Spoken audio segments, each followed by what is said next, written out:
Hello and welcome to another special edition, I should say, of Video Games to the Max. We're in the middle of February, but better late than never, right? We're doing our best games of 2022, our top 25 as we usually do each year.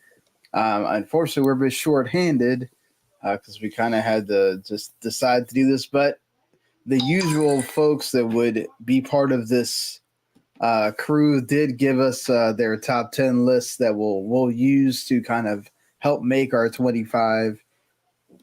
And Jens just nominated the most obvious game that everybody loved this year, so that helped as Except well. But except for me, yeah.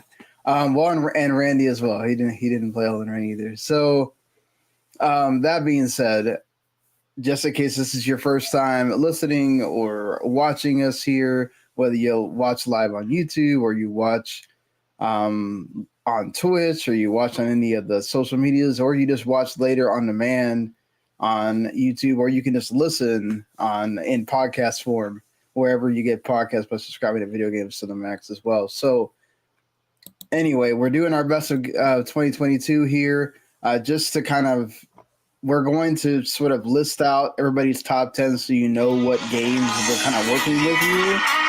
And then we are then just going from there to make our 25. It doesn't mean that only those games are being used, but obviously if we have three people that really, let's say, for example, we had three people that really enjoyed Teenage Mutant Ninja Turtles Shredder's Revenge. That game obviously is going to be on the list somewhere. But it doesn't necessarily mean that it's going to be, number 3 or anything. It just means it's going to be there. Probably high because, again, if you got three out of the 5 people that really enjoy the game, it should count for something. But, if you listen to us, we've done this for, I want to say, 5 or 6 years now. You should probably know the gist by now. Obviously, we would love to have had everybody on to be able to do this, but again, everybody's work schedules and stuff. They're all slackers. Yeah, all slackers. So, of course, my name's Sean Garber. Also, always with me here is Mr. Marc Morrison. Howdy. And let's go ahead. Right after this, we will get started with our top 25 games of 2022.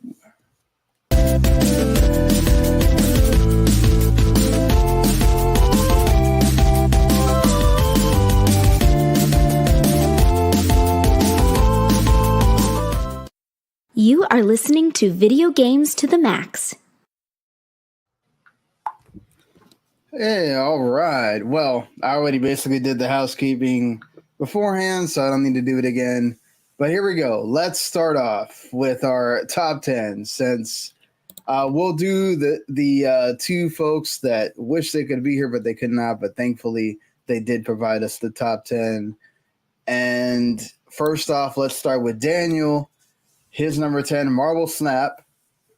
9, Pentiment Stray at number 8. TMNT Shredder's Revenge at 7. Tunic at 6. Pokemon, not sure which version he had, Scarlet Violet. Xenoblade Chronicles 3 at number 4. Glad to see that he wound up really enjoying that game. Horizon Forbidden West at 3. God of War Ragnarok at 2. And Elden Ring at number 1. I'm pretty sure we probably know who number 1 is going to be. I don't think we really need to. We're probably not going to have too much of a conversation about who's number 1. It'll be about making the rest of this list. Let's be honest. That's how it's been for a lot of people this year. Last year at this point. I'm sorry.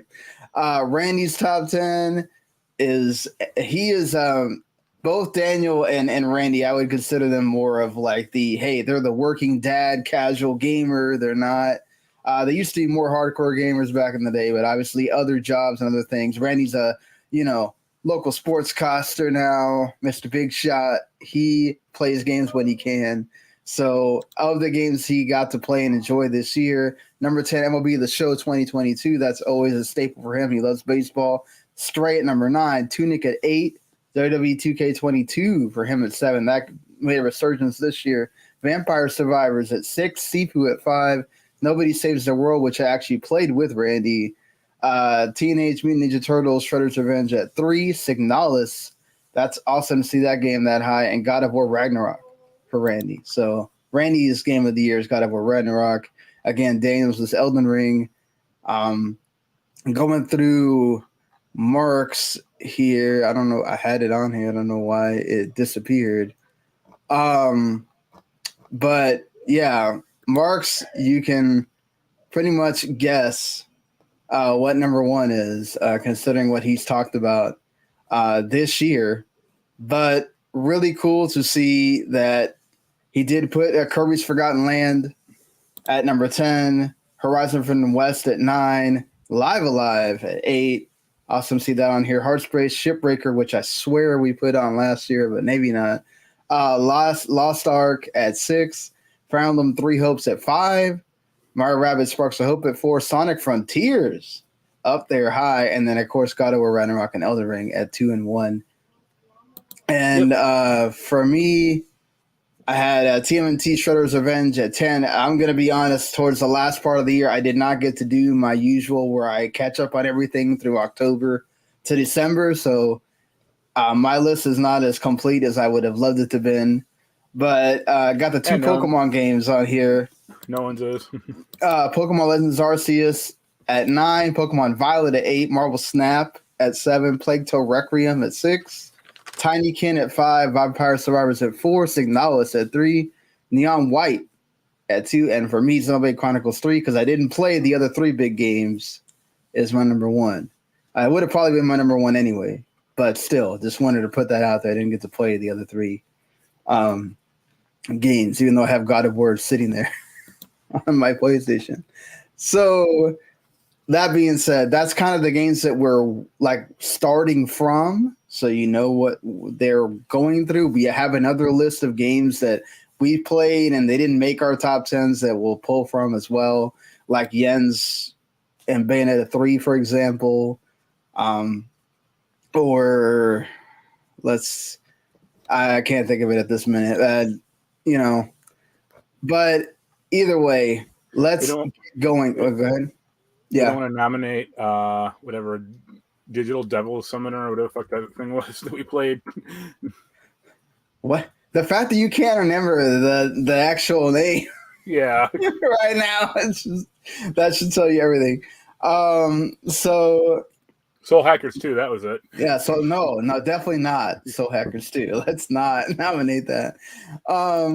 But okay, let's start with our 25 through 21. When you look at like all these games, and I'm gonna share the thing with you guys here so you kind of know what we're working with while Marc kind of starts presenting ideas of what might be a number 25 through 21 game. What you think, Marc? I mean, pretty much like everyone's like last game, except for maybe MLB, because it's such an iterative game, you know? Yeah, I kind of, even Randy was saying that he was cool if we didn't really put MLB on there. I forgot to ask him really what was the big deal about MLB for this year. If it new really hat physics. Yeah, new hat physics, exactly. I think we have some repeated games as well, so we're gonna wind up having to pull from games that are not on the top 10 probably to make the rest of it. Yeah. So, I think for sure, you're the only one. This is a game I don't think I've seen on almost anyone's list. So, like, why Fire Emblem 3 Hopes? Just because it has like a lot of stuff from Three Houses, or? I mean, good. It's a mostly approachable one of those games. It's not like too crazy. Performance is a drag, but a lot of customization and a lot of different units like play differently. Yeah. Okay. It ain't getting me the top 10. I know that, but I'd be happy with it in the 11 to 20 spot. Wow, you really think that highly of it? All right, fair enough. Like I could see like, Kirby being 25 or Really, I would think Kirby would be higher. Like you were, so you're kind of down on Kirby based on I didn't uh like the idea of like Kirby itself is fine, but the way you unlock shit in that game is so tedious and like boring. And it's yeah. just, I have to do more of the side crap to unlock like the new hammer upgrade. And it's like, why? Like why can't this be or I have to find the special stage that has it, do the stage, and then grind out the currency to unlock the special upgrade. And it's like, this is bad. Yeah. All right. I mean, but you didn't enjoy the playing as Kirby with the 3D and the mouthful mode and No, because all of mouthful that. is not. It's so limited. Like it's used for like sections of the game, not the whole level. In the game. All right. I mean, that's fair. That's a Yeah. game that I definitely wanted to get to, and I just was not able to. Right. So I will have to take your word for it. Before you had put Horizon Forbidden West on there, I thought we were going to have the conversation about is Horizon Forbidden West going to be low because Well, you know Daniel had it like top 3 or whatever. So yeah, but I mean I was surprised that like Randy who played it did not even include it on his 10 at all, and I thought you were not going to include it on yours either. to be fair, the story's pretty forgettable, so that's probably why. Would you say a lot of that game is It's sort of the mostly same, or it's the same, but slightly worse than I thought than the original game. Like they put arbitrary limitations in the game that weren't there originally, so it's like this is a slightly worse experience now. yeah, So that's cool. yeah. Like you just can't set up like a million traps. It's like you only get 3 traps, and it's like, what happened, or why did this change for like no reason whatsoever? So the multiple lines telling you where you can climb didn't do it for No, you. I mean, Yeah. no, that was also like not great, and also it felt like her character went through like a weird regression. Like the whole, Yeah. like the first game was about her being a loner, but being like growing into the tribe, and this game is like, no, she's still a loner, and it's like, what? Like, why is she just learning to be cool with everyone again? Yeah. So you kind of felt like the story was lacking, and what Oh about yeah, the world and being on the PS5? I mean that doesn't. not really. I mean, it looked Yeah. nice, but Right. so the last game, and I thought the last game had more interesting architecture or more interesting like locales. Like I guess like the Right. only interesting place in this game was like Las Vegas, and the fact that you can Okay. like So later. run from like Las Vegas to LA in like 10 minutes is really goofy. Yeah, that's interesting dichotomy to like what it really is, but yeah. Yeah. Uh, I mean, I'd yeah, say bottom 5 or bottom near the bottom is fine. I mean, it might be yeah, he might have it higher, but I didn't. Like yeah. No, I agree with you there. I mean, again, just because we had the multiple people, yeah, he had it at 3, but everybody, yeah, you had it at 10, and then again, like Randy had the opportunity to put it in, and he didn't, which surprised me. But yeah, I mean, when I look at that, like, what about it's just some of these games like are on that level of, man, I wish I would have been able to play them, but I didn't. For yeah. me, I think maybe like a Nobody Saves the World is probably in that category. Something I actually really enjoyed. It came out early in the year. It was on Game Pass, so that helped a lot. And it was a cool action RPG that made from the Driftbox folks, and it looks cool and everything. It has you're constantly changing who you are, and I love when you get upgrades and stuff. It's so much fun, and it's fun with multiple people. Like I had a lot of fun playing with Randy, so yeah, I definitely think Navy in that range for sure. I think I've never heard of it. So, oh really? Wow. Okay. like, I'm looking at it now, and it just looks like that Hell Yeah game that came like a decade ago. Gosh. Where would you put? I mean, Live Alive is another game that I really wanted to play more than just the demo. I enjoyed what I did. I mean, I'd put it near the bottom. Yeah. I mean, you said it couldn't put Crisis Core on here. Right. That's why I didn't put that on here. I mean, it is a remake, but it's done well enough. Well, I did. The reason why Live Alive counts is it never came out here. Right. You know. Well, plus it's like a whole. It's like not. They didn't just like re-upgrade the textures. Like they did some work on it too. So. Yeah. Exactly. I don't think it's like that game is like not for everyone though. Like if you want like the big sprawling RPG, it's not that at all. Which is kind of why I liked it because it's a lot more bite-sized and approachable. Yeah, it's like those small stories in one game. It's not just like one game continuously, right? Like like the wrestling storyline took me about an hour, maybe it was less, just because I got all the moves or something. And like you can kind of quit whatever story you want and just kind of go to a different one if you need to. I mean, that's interesting in of itself. Though, like that just shows you how non-congruent they are. Of just. Yeah, you could start any of them that you want, and that you said they kind of try to tie together. Yeah, at the end, like once you beat all 8, then you can. There's like a 9th chapter they can play. Yeah, there's definitely you could see the inspiration for Octopath Traveler from here. Yeah, because that's sort of the gist of what, especially that first game.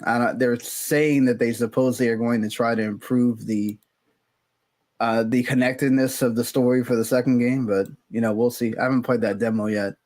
Yeah. But yeah, I think so.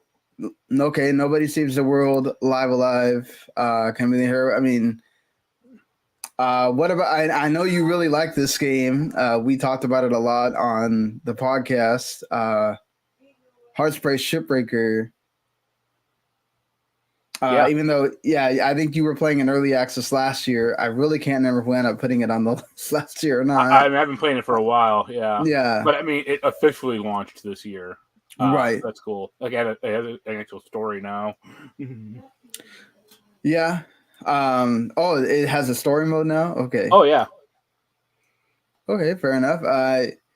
And Lost Ark was another game that, like, when it came out, you were pretty high on it. Yeah. Like, where would you? I mean, I'd probably put Hard Space at like maybe 21. Okay. Because like, what did the games people have? Like, like Stray. I didn't play that, but I know some people don't like it. Like, it didn't vibe with me, even though I have a cat. It just felt like, okay, cool. I mean, once I got past the part of like, oh, I'm playing as a cat, and then it felt like, okay, I'm just kind of walking around in this world and all that stuff, and I kind of bounced off of it. It's not a long game, so I can understand like kind of pushing through and finishing it, but I was very perplexed when they picked that as the indie game for the Game Awards, because there was definitely some better indie games that did cooler stuff than Stray. But okay, so how about we start by putting let's kind of make a group of 5 of Live Alive, Nobody Saves the World, WWE 2K22 can probably go down in this area because I know it had a big resurgence. I work with someone at Last Word that reviewed the game, and he really enjoyed it as well. And he's a wrestling fanatic, so it says something. I guess Hard Space Shipbreaker, and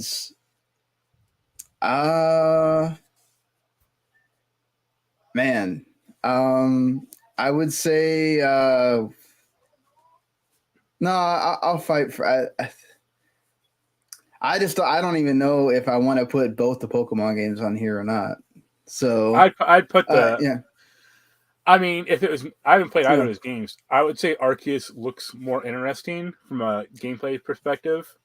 Well, Violet is like the Pokemon game we've always wanted realized.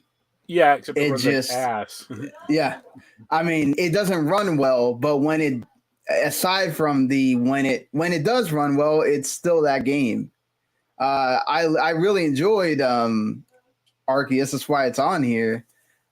But I think if I'm going to choose between the two, I had a lot more fun with Violet because I'm getting to play that full Pokemon experience in the way that I wanted to, I guess. I just don't know if I want to, I think it's fair to take up two spots with two Pokemon games. Actually, I'd probably be okay with actually putting Pokemon Violet kind of towards the bottom, really, because of the issues that it had. Even though it was really fun, there are other games that you didn't have to worry for performance and they were fun. I mean, it'll be. I don't think it'll make the top 10 necessarily, but that's my argument against Bayonetta 3. Yeah, that's my argument against the ends with that game is like, hey, I'm sure it's a great Bayonetta game. For the most part, like the stealth sections look terrible, but right. it runs like garbage, and that's a problem. Yeah, I mean that's a problem. That'll be a problem when that new Legend of Zelda game hits. Also, it's like, oh. Well, we've seen Nintendo. Whenever Bayonetta is it's just Nintendo published. It's Platinum. What as opposed to Pokemon? Well, but remember, Zelda's had a lot of time in the kitchen. Yeah. Pokemon, they rush those things out like constantly. And it shows because you had other games come out this year that didn't show those problems that Pokemon Scarlet and Violet had. So it's not the system. When they get time, they can make it work. Was Breath of the Wild flawless? No, but I don't expect it to run like ass either. There's no way they're going to put that game out if it runs like ass and charge $70 for it. There's just no way. I mean, it's a problem of scale. Like those games are getting bigger and bigger. That's why like Kirby runs fine, or Metroid, the recent Metroid Prime game runs perfectly fine because it's a much smaller scale game than Zelda Breath of the Wild 2 or Pokemon. Yeah. Okay. So if we're gonna look at the list, I think because we did have several people that like Stray, I think it kind of needs to be maybe in the top 20 at least. And then we can move everything down a tad or what. Now I lost what we're doing here. But that's not on screen, so I have to worry about it. So if you're looking, I guess you put Pokemon Violet at 19. We can fix this list later. But when I'm looking at let's say 19 to 15 or around there, Sifu's a game that I really, really wanted to get to. Randy loved the crap out of it. He kept telling me how really good that game is. And yes, you're going to die a lot and everything else. But when you actually do well in this game, you're going to enjoy the crap out of it. I know that, Randy likes Tunic. I fell off of Tunic because of the whole, it tried to be a little bit too difficult and then too ominous as well. The puzzles sometimes were just I have no idea what the heck I'm supposed to do right now. And it doesn't really give you any hints. It really was like they took too much of the old school Zelda and said, okay, you've got to really figure this out. When I did figure out some things, it was cool to be like, oh, that's how you solve this puzzle. Great, But I don't know. Me personally, I kind of fell off it, but I can totally see why Daniel and Randy enjoyed it. And a lot of people had it high on their list, for sure. Of all the ones that I've read or listened to and everything. I'm guessing you didn't get to play this at all. I mean, it was on Game Pass, so. No. Yeah. My only knowledge of it is from Jeff Gerstmann talking about it. Yeah. It's kind of crazy. Pentiment was another game that I know I just wasn't able to get to. It's high on people's lists. Daniel enjoyed it. It's a smart little game from Obsidian that really is, I've laughed at trailers that I've seen, quite honestly. And then, it's the story is apparently really good as well. So I could say it could go in this range as well. 19 to 15 or the 19 to 15 or maybe even lower. It's kind of the things that suck about not having Daniel around to be able to tell us a lot about what he experienced with the game or whatnot. Are we gonna put Bayonetta 3 on here, or are we not? I would. Okay. Jens keeps playing it, so I mean, this is fine. Like 16 is fine for me personally. All right. Or if you want to have like 19, I mean, I don't care about the number really. Like 19, 18, whatever. But. Yeah, we can move everything up one and have Bayonetta down there. Yeah, for sure. It's just some of these they're going to be definitely higher up. Marble Snap is a game I've talked about quite a bunch.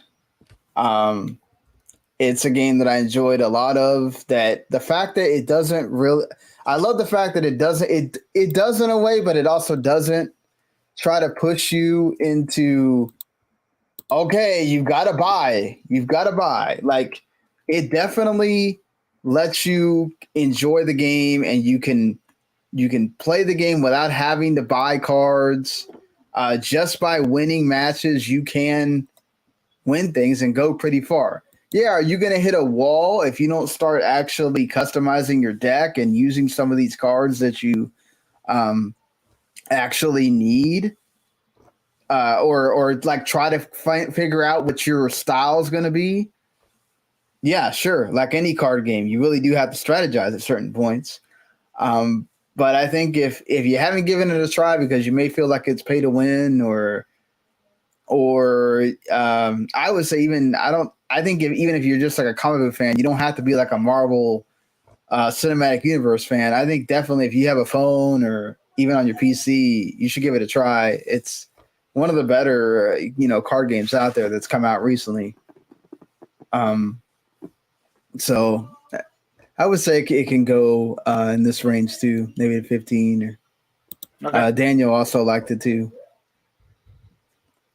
You cool with that, or you think? Yeah, I'm pretty on it. Okay. So where are you on Mario Rabbids? I would say top 10. Or you think it needs to be at that? Okay. It is really good. Like it okay. It's way better than that last one, and it's they don't make too many strategy games anymore, and it's not like the grid-based game that like Marvel Midnight Suns is or XCOM was. Yeah, they did take the grid out, which helps a lot. I've heard people that are actually like sort of the opposite. Like they might have made it to the other way. Like they liked the difficulty that was in the first game, and they're dumb and crazy. So yeah, and they're not on this podcast. So right. No, I was just trying to see if you would. No, like this, like yeah.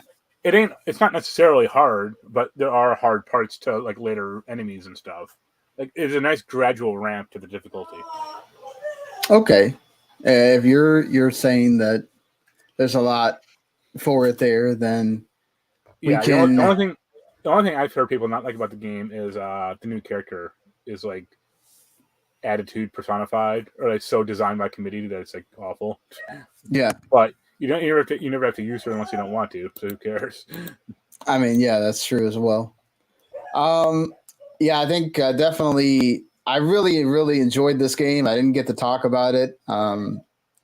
My time with it much, but I love the crap out of Tinykin.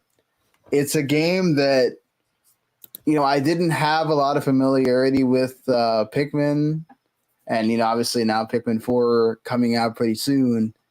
So I kind of just said, okay, well, it's on Game Pass. I'm gonna, give it a shot. And man, I think it does Pikmin better than Pikmin, quite honestly. So I feel like they really really nailed this. I love the art style of the game as well. I think it's just one of these games that comes out, surprises, and it definitely can it delivers on that in a way that it doesn't make you like punish you for having too many Pikmin. They certainly do help you as well. And it just I think it works really well. One of my favorite games for sure that I remember from this year. I think it could go in this area. I'd be cool with that. Sure. Actually, I kind of forgot. If we're even going to nominate Plague Tale, I'd probably put it in towards the bottom range. I think I wound up liking the first game a bit more than this game. I like that you had more freedom. Above or below, like Nobody Saves the World or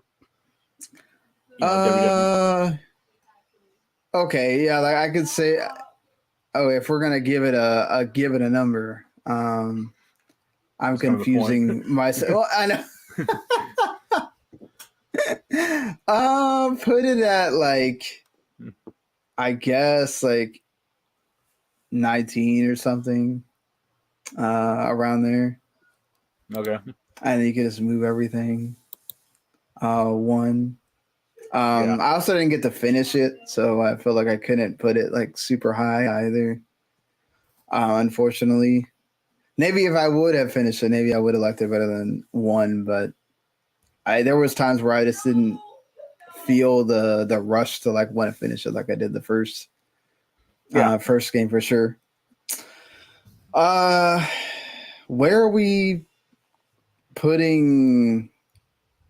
Well, I guess TMNT would be in the top 10. I mean, I have no attachment to that game, but people seem to like it. So yeah, I love the crap. I mean, it was a fun game. I got to play with Anai. I mean, and it brought back. It hit all. I would say that Streets of Rage 4 was a better game if we're going to talk about just for what a beat 'em up does, but for hitting all the nostalgia notes.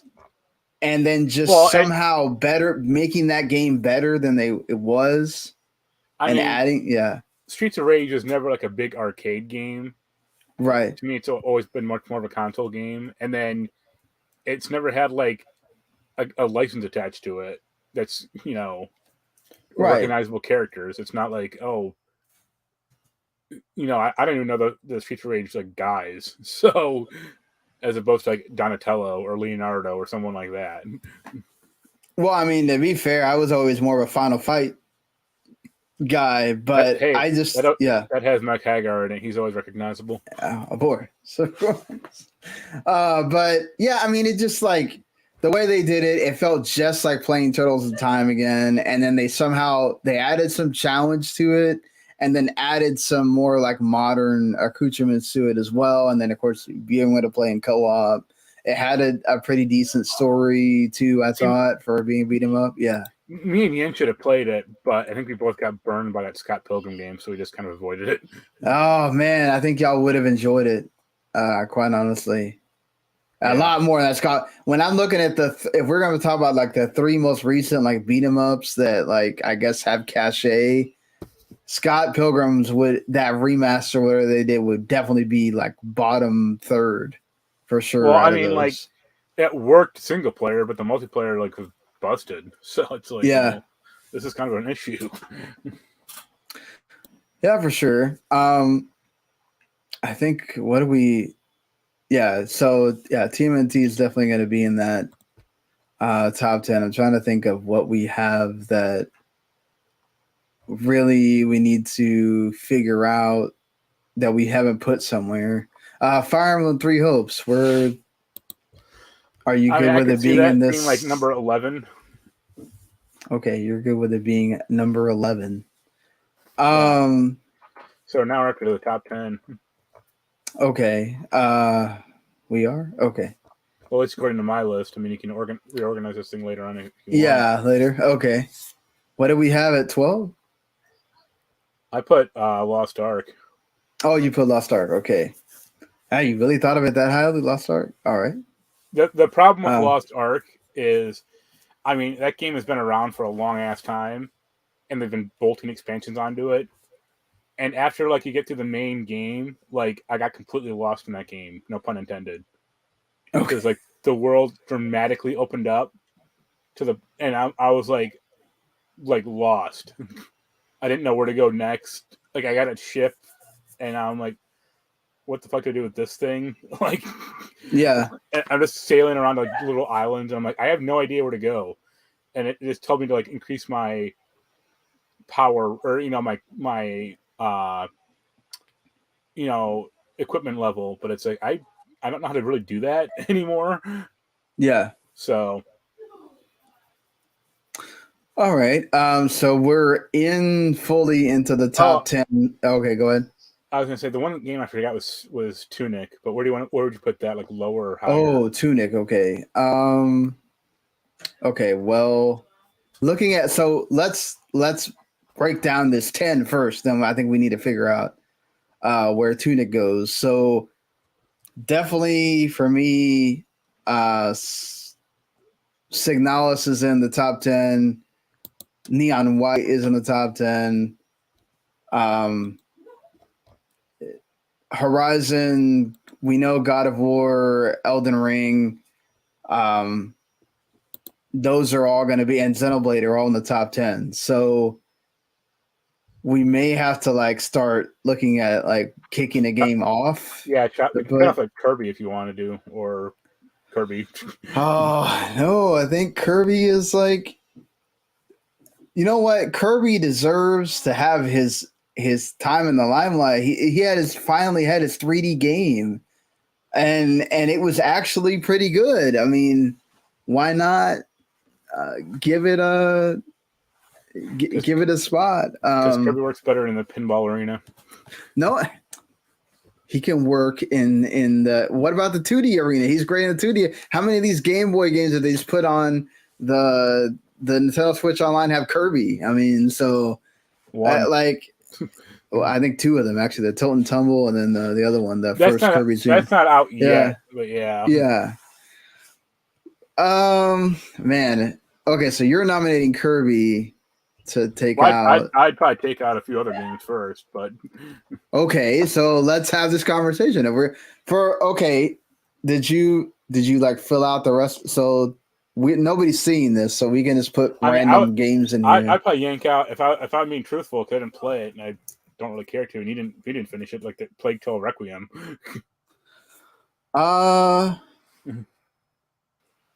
Okay. And we're cool with knocking out Plague Tale, then we can do that. That's at number 9, and then you can just slot Tunic right in there. Okay. I would say that Tunic should probably go at like number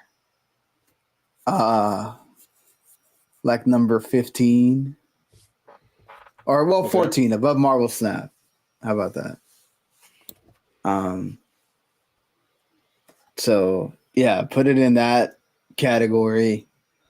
Now I'm trying to. Now it's like picking between. I think we kind of know what the top 3 are, so I don't think we need to have that conversation yet. I think it's more about, or I don't really know that there is much conversation there, quite honestly. It's the 9 between 9 and 4, between 4 and 9. What's going to be in there for me? And Randy can speak to this as well.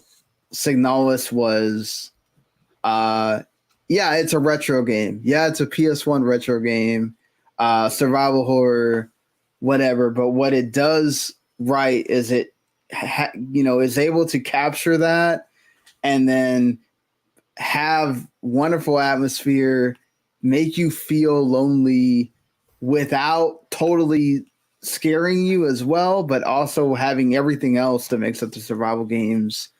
And like the fact that it's like an indie that's not like this huge studio that we all know making it. I mean, man,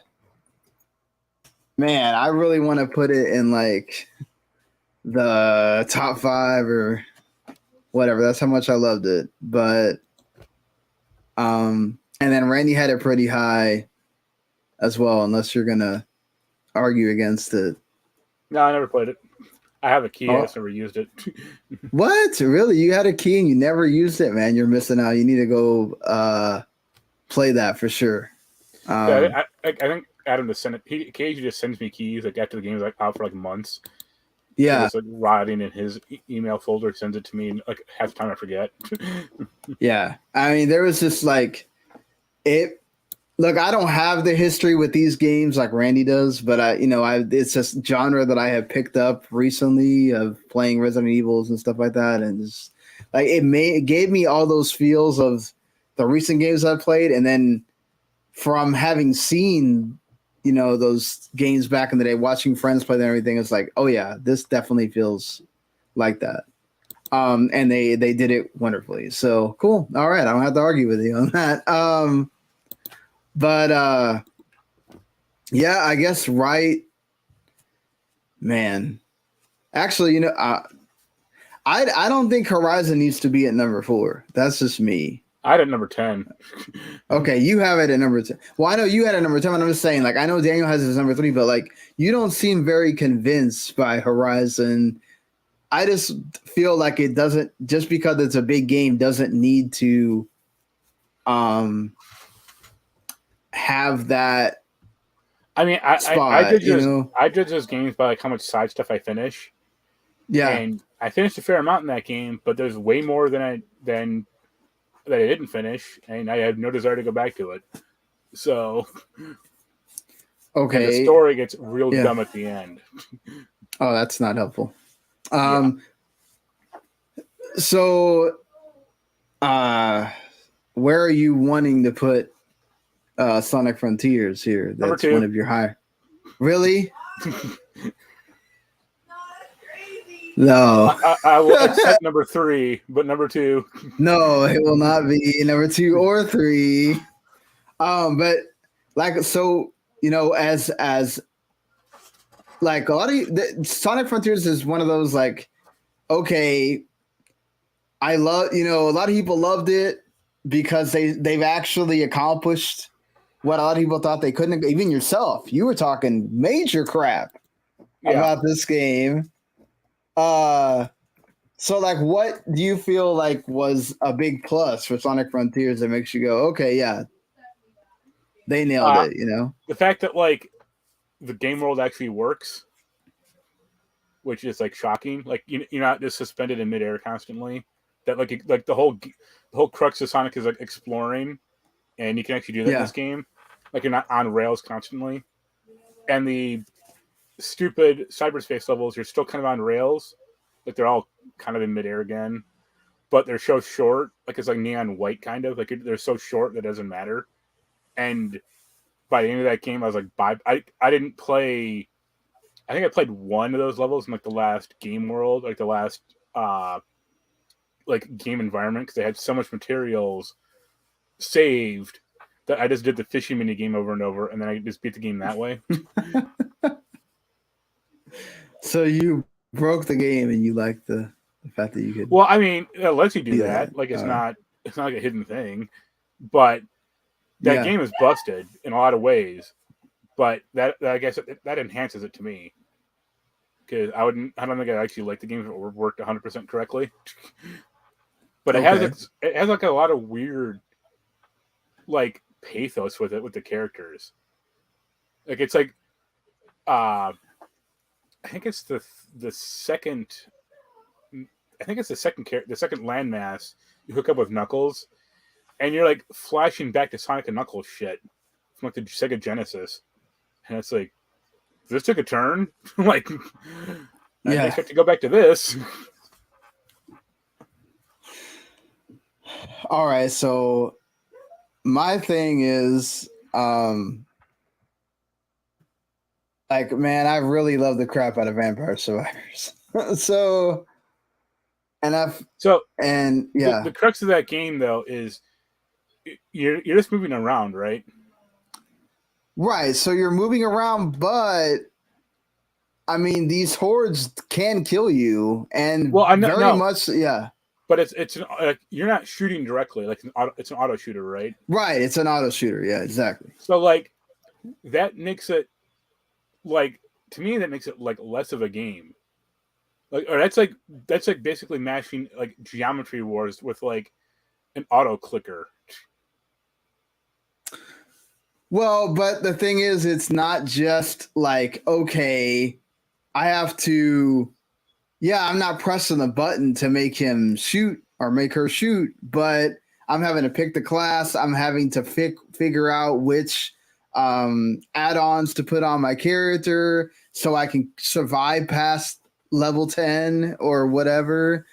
Because I mean, for the first part of the game, if you don't min-max the character right, you're going to die a lot before you get to level 30, which is where it actually ends, and you just keep going, obviously.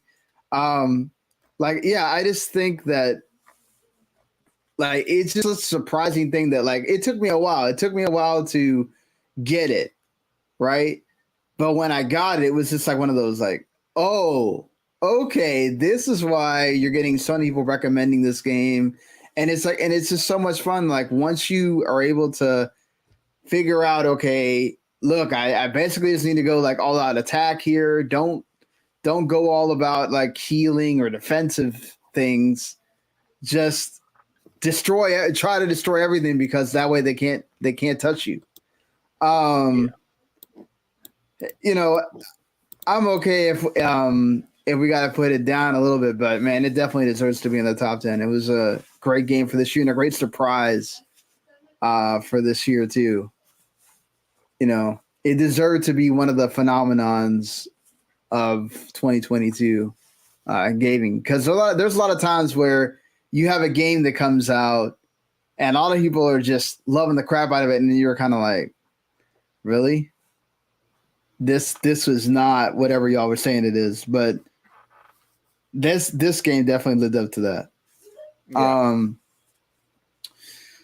And another one for me like that was Neon White, where I really am not like one of these score game people, but that game, not to mention even on Switch, loads so quickly that even if I died, I was right back in it again.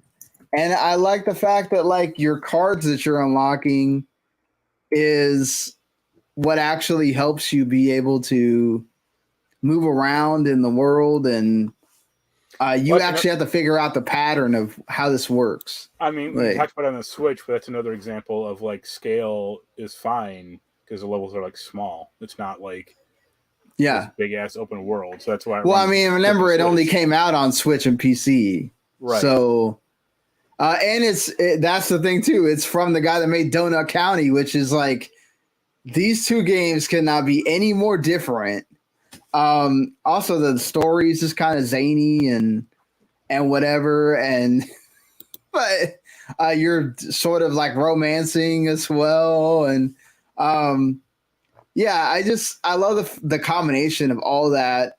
It's a speed run game, but you don't necessarily feel like you have to. It's not about. It is in a way about trying to get the score so you can get the better gifts and things like that, but it doesn't force you to. You can beat the game without, oh my God, I got to get gold on every level or I can't, whatever. And then like when you get to these parts of the game where you go, oh man, I don't know that I'm going to be able to beat this. Like, I don't think I'm going to get to this high or figure out what card I have to use.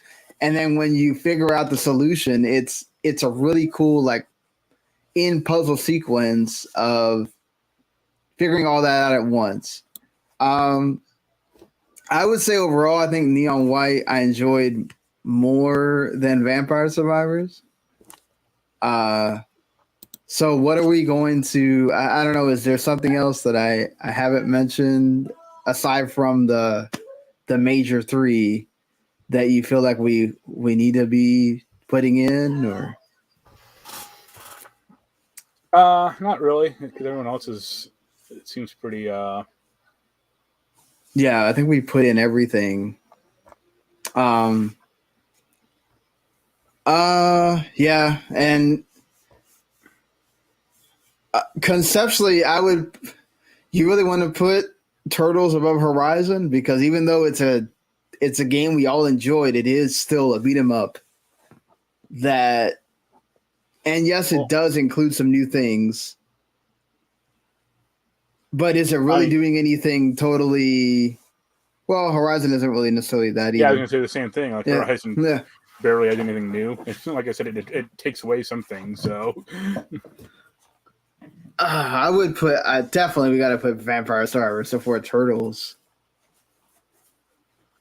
Okay.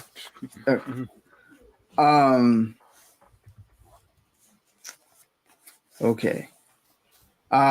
So we got Sonic Frontiers, and then what else are we missing? Because we have Vampire Survivors, Neon White, Signalis, Sonic Frontiers goes in one of these slots. We're missing one that I can't think of right this second. I think we would have to just put something back in, right? We might have got it perfect actually, but I don't know that I want to put Plague Tale back.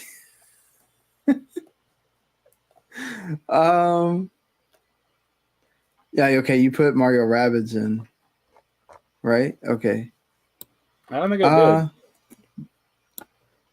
Did you not? Okay, that's what it was. So, man, I would put Mario Rabbids at like 9 or something, but okay. Okay.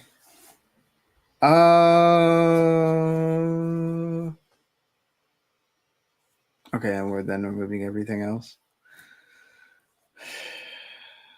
Okay. So yeah. So Sonic Frontiers at 5, I guess, for you. You're fine with that? Wait, how did Signalis get bumped up one? Because we moved everything down. Oh. But yeah, I would think Signalis for me is better than Sonic Frontiers, but again, I didn't play Sonic Frontiers, so I can't. For being made by like basically one person. I mean, I don't care how many people worked in the damn game. Yeah. Well, but it does make a difference. Like the fact that one person's making that and it's very well done. I don't know. I mean, the fact that Sonic games have been mired in darkness for the past 25 years says more to me than one guy made it. Yeah.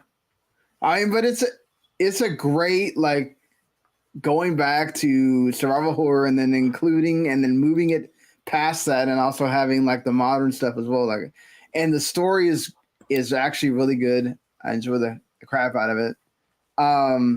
It has some mysteries to it too that you don't expect. Like, I don't know. Just I was also trying to represent because Randy had it pretty high on his list too. That's just because you're all fools and didn't play Sonic Frontiers. Hey, no.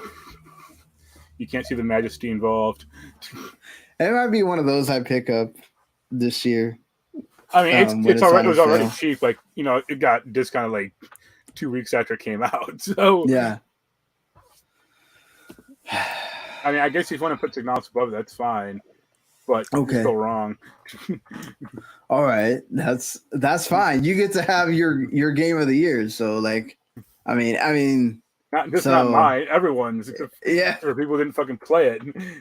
Well, I mean, it is everyone's.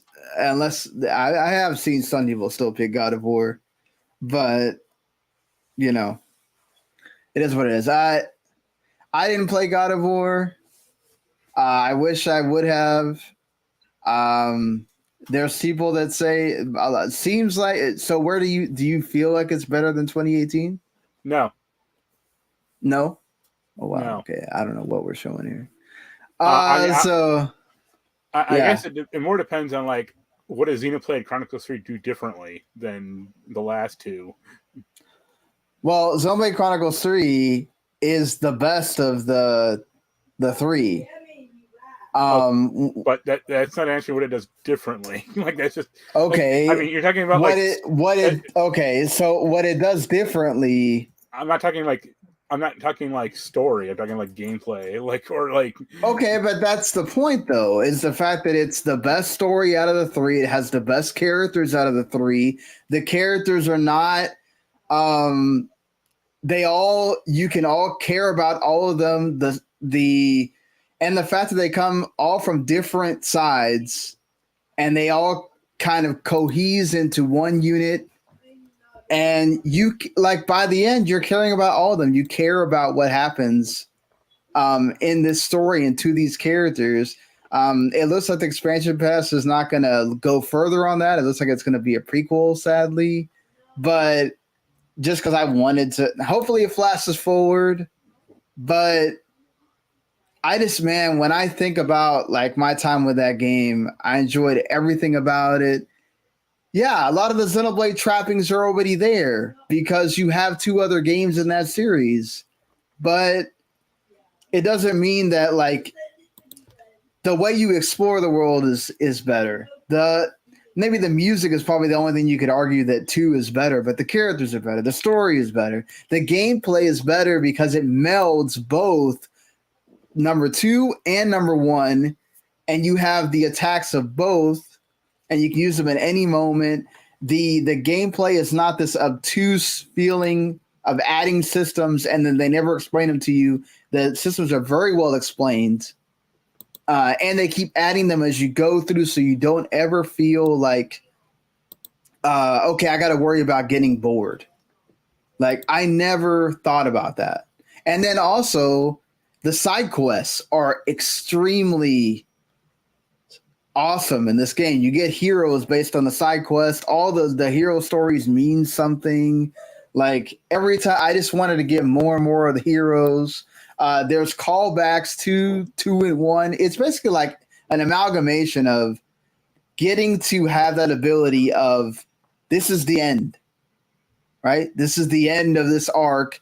And where Kingdom Hearts 3 failed, Xenoblade 3 actually succeeds.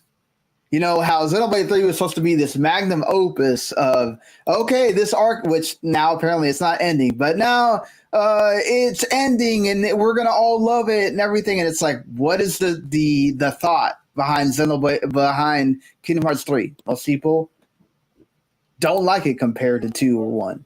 But when you look yeah. Do you think this is going to be the end of Xenoblade Chronicles, though? No. I'm not talking about this is the end of Xenoblade Chronicles. It's the end of this like arc of what started with Xenoblade Chronicles 1 way back in 2012 to this. Right? Yeah. Where if they have a Xenoblade Chronicles 4, It's probably not going to tie into any of this stuff directly, like this, like 1, 2, and 3 do. So, like for me, I know I always say I really liked 2, but when I got done playing this, man, not only was I feeling a lot of feelings, I really bonded with those characters by the end. And I cared about all the side characters as well, because there's so many in some of the other games where you're kind of like, all right, whatever. It's just it's also like having the ability to, all these years later, take the best of everything and say, okay, we're going to put it in one game. And they did that successfully here. That's just me.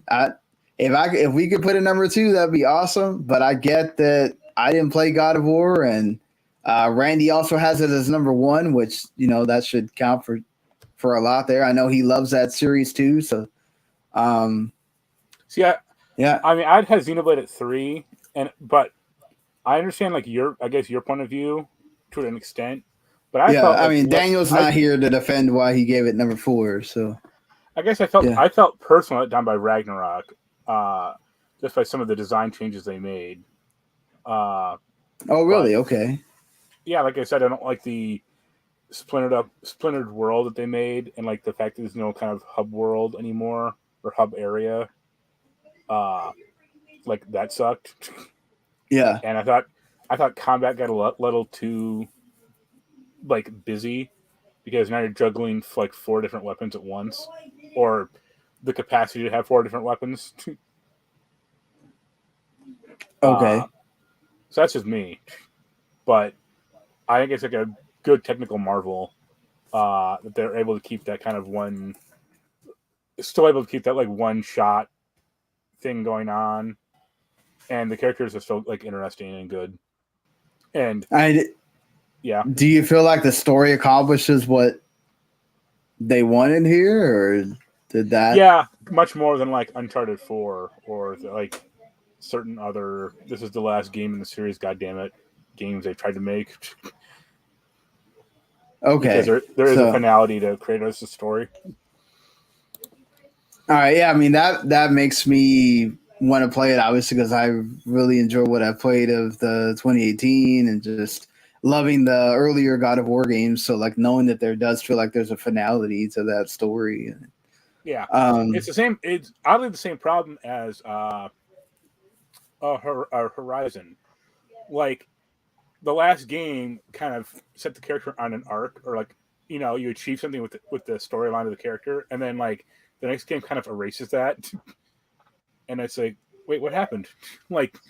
These characters were better in the last game, or they ended better, and now they're just kind of being the same shitheel as they were in the last game. Do you feel like the playing as Atreus means something here? No, did that not? No, it was okay. I kind of like playing as him a little more than Kratos, because he was easier. Oh, really? Okay. He was easier, yeah. But I think it's interesting because there are side quests in the game, with the story, that are just in the open world, and you switch between Atreus and the lady, I forget her name. Freya. Yeah. And they have different dialogue depending on who's with you. So it's kind of cool they wrote that into the game, where they have the lines delivered by both actors doing that. It's not oh, you can only do the side quest when you have a trace with you. It's no, you can do it with either or, and then each character will have their own different thought on the subject. Okay. I mean, I'm gonna leave it to you, because God of War was Randy's number 1 game. I'm sure he could. God of War is number 2 to me. Yeah. All right, that's fair. I got it to number 3. I'm happy with that, Xenoblade. So you should have argued better. You should have argued better for Xenoblade Chronicles 1 to be number 1, and then you could just once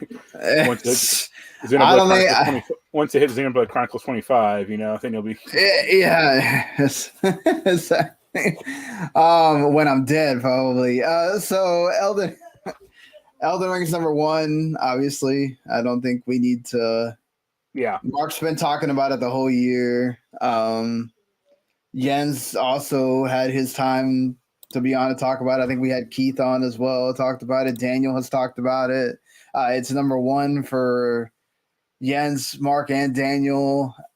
I think you can't really argue that point when 3 out of the 5 people have it as their number one game. It feels like it's everybody's number one game this year. One game of the year with the Game Awards. Like it's just that when you think about 2022 and you say one game, it's Elden Ring. Like I don't think you can even argue that point that there is not another game that defines this year other than Elden Ring. Yeah. From selling crazy amounts that I don't think a lot of people expected to, winning all these awards to being such a great game to like still have a news story written on it by Kotaku. Yeah. I mean, that game had an impact on this year. Like, and to me, that's sometimes, I mean, it doesn't always have to be that way, right? It doesn't mean that, it doesn't mean your game of the year has to be the most impactful game, but it just so happens that, would you say it's the best Dark Souls game? Oh, yeah. Which is funny because there's some debate, and I guess in that community still about which is better, Elden Ring or Bloodborne. Right. And like Jens and I played Bloodborne pretty much right after that, and I really didn't like it. Yeah, Jens still had it as one of his greatest games of all time. Elden Ring didn't eclipse that. So, I mean, like it's from you guys talking about everything. It's just I know I'm not someone that likes to beat my head against the wall and die a million times. And well, that's why it's another player, so that doesn't happen. Yeah, but when would I have time to do that? So I mean, anytime. Like, you just summon random people in, who cares? Yeah, just hoping I wouldn't get invaded at that time as well. But I feel like for almost anybody that's making these lists, like it's like Elden Ring or bust. There's probably some, like I said, that picked God of War, or some that picked another game because they wanted to be different, and that's fine. It's your list at the end of the day. Like I said, Jeff picked Tunic. Oh, he did? Okay. And I didn't catch that right. Okay. Like, what did he say? Like, why he picked? Was Elden Ring number 2 and he just picked Tunic? No, he didn't have Elden Ring at all. I think number 2 was this Steam game called Arcade Paradise. Oh wow, Arcade Paradise. Jeez, I remember getting somebody asking if we wanted to review that game. Like it's Arcade Paradise is it's like an arcade simulator, right? Well, it's a laundromat / arcade simulator. Yeah. Yeah. Just so that you folks listening, that I don't know, that people can use the fast forward button. Let's go ahead and sort of give the whole list and make sure that we don't want to move anything around before we say, okay, that's the final one.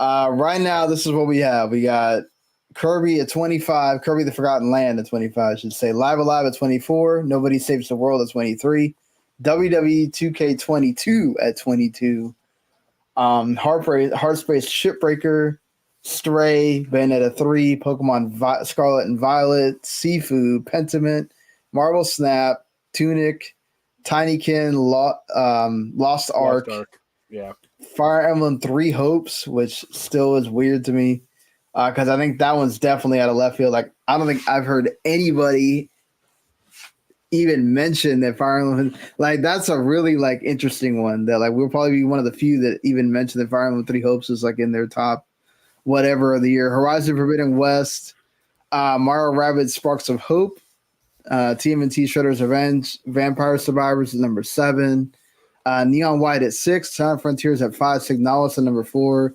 Xenoblade Chronicles 3 at 3, God of War Ragnarok at 2, and Elden Ring at 1. I really don't have a fight in changing any of this. Really, um, I still want to give Kirby some higher love. You didn't even fucking play it. I know. I'm just saying. I still think. I mean, I am the one playing it. And I think 25 is fine. So. 25 is fine. Okay. Yeah. Just there's a Kirby game this year, so you can play that. No, that game isn't that like a remake of the game from like the Wii or something? It's like an expanded port, but yeah. Yeah. But it's like a remake of like the first game, so that's cool. Oh, it is technically? Okay. Fair enough then. Yeah, so okay, if you don't have anything that you want to change, Not then really, no. All right, let me put this in here for the people that are like watching on YouTube here.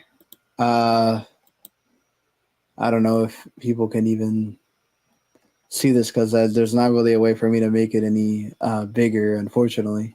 So we got, like I said here, Kirby. Font size will be fine. Yeah, probably should have done that before I put it on here. But, yeah, just so you can see the list. There, it's, again, 25, Curly Forgotten Land, 24, Live Aloud, 23, Nobody Saves the World, 22, WWE TK, 22, Heartbreak Shipbreaker, Stray, Bayonetta 3, Pokemon Violet, then Sifu, Pentiment at 16, Marvel Snap, Tunic at 14, Tinykin at 13, Lost Ark, and Fire Emblem 3 Hopes 12 and 11. Our top 10 is Horizon Forbidden West, which would probably be surprising to a lot of people. Mario and Rabbids, Sparks of Hope, the Turtles game, TMNT Shredder's Revenge at 8 because 3 of us loved it, and why not? It was a great game that brings back a lot of nostalgia. And you get Vampire Survivors at 7, Neon White, Sonic Frontier, Signalis, Xenoblade Chronicles 3, God of War Ragnarok, and Elden Ring, of course, at number 1. So, hey, that's our Game of the Year 2022. I know we're doing it late. I know most people are probably like, why are y'all even doing this to begin with? Hey, you got to be consistent, So, hopefully you enjoyed that. We will have a regular episode on Super Bowl Sunday that you can watch here on the YouTube, W2 Network channel on YouTube. You can listen later on demand as well. We'll be live on the Twitch and all the other W2 Network socials. Go check out that Last Word on Gaming.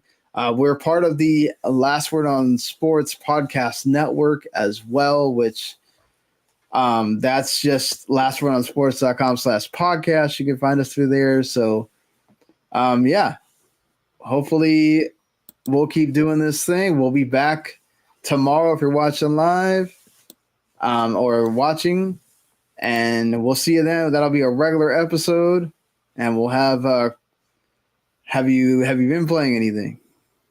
Me? Yes, you. I finished Forspoken. Oh, okay. Well, I guess more Forspoken talk. We'll have definitely the Sea of Stars demo and Octopath Traveler 2 demo and some other things to talk about, the stuff that's going on in the news. So make sure you tune in for that. And until then, see you later. Let us know what your top games of 2022 are in the comments. Peace, everyone. Later.